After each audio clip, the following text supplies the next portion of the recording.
بسم اللہ الرحمن الرحیم۔ میقات سے کیا مراد ہے؟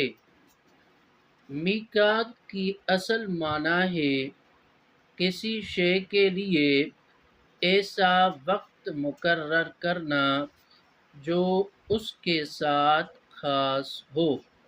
حج میں میقات سے مراد وہ مقامات ہیں جہاں حاجی اور معتمر کے لیے احرام باندھنا ضروری ہے، اور وہ 5 مقامات ہیں جو حرم مکہ کے قریب واقع ہیں، اور وہ 5 مقامات جن کو نبی کریم صلی اللہ علیہ وسلم نے حدود مکہ سے پہلے بطور میقات مقرر فرمایا، وہ 5 ہیں، اور ان کے نام یہ ہیں: نمبر 1 ذوالحلیفہ، نمبر 2 ذات عرق، نمبر 3 جحفہ، نمبر 4 قرن المنازل، اور نمبر 5